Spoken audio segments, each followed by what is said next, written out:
برے اثرات ہوتے ہیں، یہ افورڈ اب ہم نہیں کر سکتے. ہمیں اپنی سیاست، ہمیں اپنے ذاتی تعلقات، کسی ایکسین کا ہمارا رشتہ دار ہونا نہ ہونا، کسی چیف انجینئر کا جتنا بھی اثر رکھنا، کسی ہمارے منسٹری کے اندر کسی آفیسرز کا، کسی چیف انجینئر کا رشتہ دار ہونا یا وزیر کا رشتہ دار ہونا، لائن مین سے لے کے اوپر چیف ایگزیکٹو تک، اس کا کوئی سپیس اور لحاظ نہیں ہے. قطعاً ہمارا ملک یہ برداشت نہیں کر سکتا. آفیسرز، لائن مین، لائن سپرنٹینڈنٹس، میٹر ریڈرز اور ہمارے کنزیومرز جو یہ چوری کرتے ہیں، ان کے لیے کوئی سپیس اور کوئی معافی کا کھاتا نہیں ہے. یہ ایک اسینشل سروس ہے. جس نے جتنا احتجاج کرنا ہے، جو چوری میں ملوث ہے، کرتا رہے.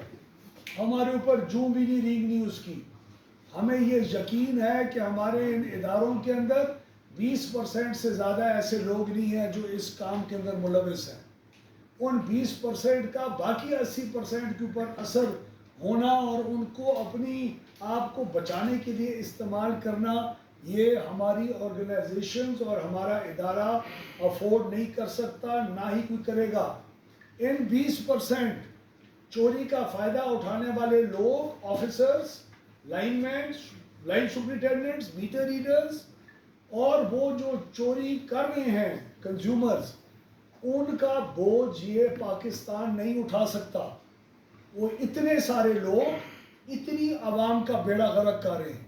اب وقت آ گیا کہ اتنی عوام، اتنے سارے جو لوگ کنسرنڈ ہیں، جو لوگ چوری کر رہے ہیں، ان کو کیفر کردار تک پہنچائیں گے. ہم انشور کریں گے. قانون ہے 1 مہینے کے اندر ڈسٹریبیوشن کمپنیز اگر سیدھی ہو جائیں، اس قسم کے آفیسرز کو انکوائریوں کے بعد نوکریوں سے برطرف کر سکتی ہیں. ہمارے پاس کم الیکٹریکل انجینئر نوجوان بیٹھے ہوئے ہیں جن کو ہم انڈکٹ نہیں کر سکتے. یہ بھی ڈرامے ہوتے ہیں انڈکشن کے لیے، ٹریننگ کے لیے 10 مہینے چاہیے. کچھ نہیں چاہیے. 2 مہینے کے اندر نیا الیکٹریکل انجینئر اپنی ٹریننگ حاصل کرنے کے بعد ان فیلڈ ان چوروں کو ریپلیس کر سکے گا. اور میں ایف آئی اے کی اور منسٹری آف انٹیریئر کی، جو وزیر اعظم صاحب کے حکم کے مطابق جنہوں نے ہماری کی مدد کرنا شروع کیا ہے، ان کا نہ صرف شکریہ ادا کرتا ہوں بلکہ ان کو انکریج کرتا ہوں کہ آپ اور بھی ہمت کے ساتھ کام لیں. یہ میں آپ کو یہ بھی اس بات کو کہوں، یہ جو سارا ایکشن ہو رہا ہے، اس کا اگر نہ ہو تو ہمارا لوور مڈل کلاس کا بندہ جو پس رہا ہے خاندان، ہمارے غریب ذمہ دار جو ٹیوب ویل لگاتے ہیں ان کو اوور بل کرتے ہیں. یہ کروڑوں روپے کی اوور بلنگ ہے. بدقسمتی سے جب میں نے آج اپنی وزارت سے پوچھا کہ کتنے اس وقت پاکستان کے اندر میٹرز ڈیفیکٹو ہیں، تو انہوں نے تقریباً لاکھ میٹروں کا 3.5 کروڑ میں سے جواب دیا. جب میں نے مزید پوچھا کہ باقی ٹھیک ہیں، باقی سب کے میٹر کی تصویریں آ رہی ہیں، انہوں نے کہا پتہ نہیں سب کی آ رہی ہیں کہ نہیں آ رہی، کتنے کی آ رہی ہیں، یہ پی آئی ٹی سی سے پوچھنا پڑے گا. تو ہمارے پاس تو اتنے گیپس ہیں اس سسٹم کے اندر جن کو ہنگامی بنیادوں کے اوپر ہم نے ٹھیک کرنا ہوگا.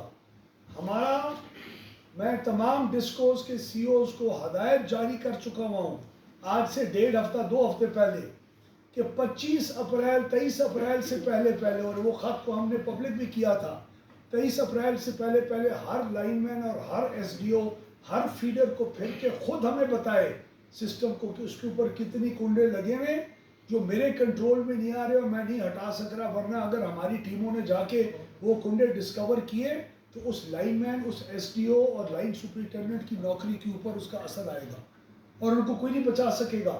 یہ سسٹم اب مافیا دینے کے قابل رہ ہی نہیں گیا. ہمارے پاس اتنی سپیس نہیں ہے کہ ہم رحم و کرم کریں کسی کے اوپر، اور وہ بھی ایسے لوگوں کے اوپر جو اس قسم کی گھناؤنی حرکات کے اندر ملوث ہو کے پورے پاکستان کی اکانومی کا بیڑا غرق کر رہے ہیں. ہم نے اپنے ڈسٹریبیوشن کمپنی کے بورڈز کو بھی انکریج کیا ہے کہ وہ خود اپنے فیصلے کرنا شروع کریں. ان کا کام ہے، ان کو انڈیپینڈنس کے ساتھ فیصلے کر کے ہمیں رزلٹ دینے پڑیں گے. اور اس کے اندر ہم لوگ مکمل بورڈز کی جتنے بھی کی ممبرز ہیں ان کی چھان بین کر کے، اور ہم کوشش کر رہے ہیں کہ بالکل ایک نئی سٹارٹ کے ساتھ ہم بورڈز کو کانسٹیٹیوٹ کریں ریکانسٹیٹیوٹ کریں